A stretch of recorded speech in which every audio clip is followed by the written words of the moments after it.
नमस्कार मंडळी, स्वागत आहे आपलं किचन आईचे या यूट्यूब चॅनलवरती। नवरात्रामध्ये साबुदाण्याची खिचडी, साबुदाण्याची वडे किंवा वरई असे तेच पदार्थ जर खाऊन कंटाळा आलेला असेल तर इथं आपण आज झटपट बनवणार आहोत साबुदाण्याचे थालीपीठ।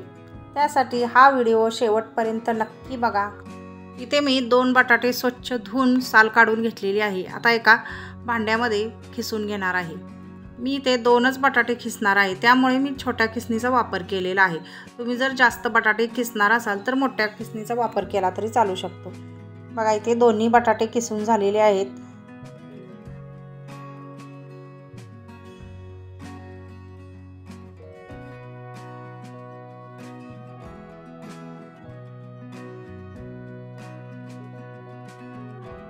आता यामध्ये टाकायचा आहे 1 वाटी भिजवलेला साबुदाणा,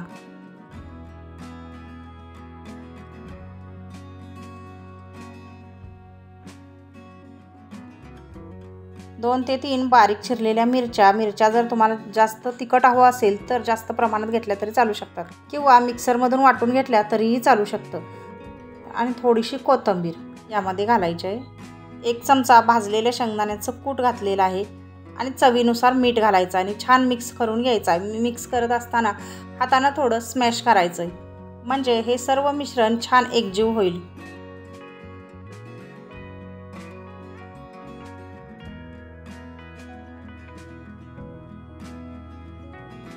आता हातात बसेल एवढं आपण हे मिश्रण घ्यायचं आहे आणि त्याचा गोळा बनवायचा आहे। असं घट्ट धरून गोळा बनवायचा आहे।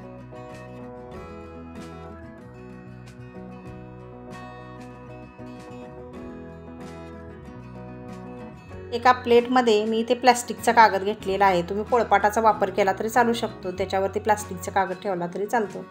आणि ते थोडंसं पाण्याचा हात लावायचा आहे कागदाला आणि त्याच्यावरती गोळा ठेवायचा आणि थापायचं।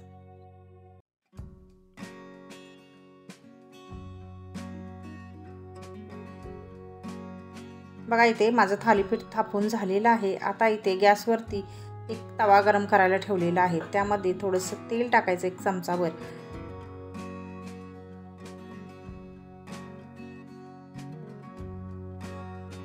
त्यावरती आपण बनवलेलं थालीपीठ अगदी अलगद टाकायचं आहे।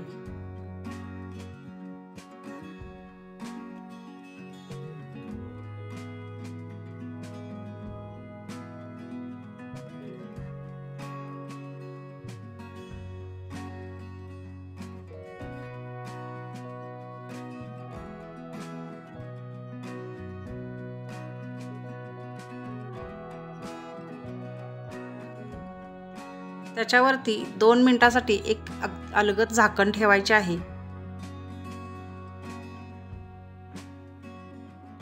बघा इथे 2 मिनिटांनंतर झाकण काढायची आणि थालीपीठ पलटवून घ्यायचं आणि मंद गॅसवरती भाजून घ्यायचं, अगदी खमंग लालसर होईपर्यंत भाजून घ्यायचं।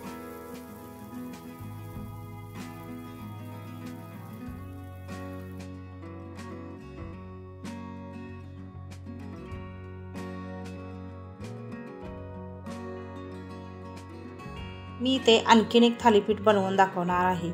हे थालीपीठ दह्याबरोबर, चटणीबरोबर, खोबऱ्याच्या चटणी उपवासाची असते त्याच्याबरोबर खायला तयार आहे। तर मैत्रिणींनो, आजची रेसिपी कशी वाटली कमेंट करून नक्की सांगा।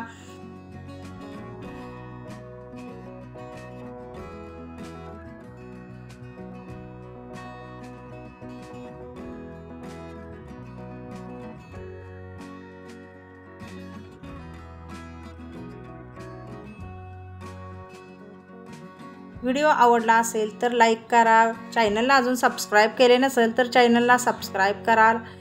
व्हिडिओ शेवटपर्यंत पाहिल्याबद्दल धन्यवाद।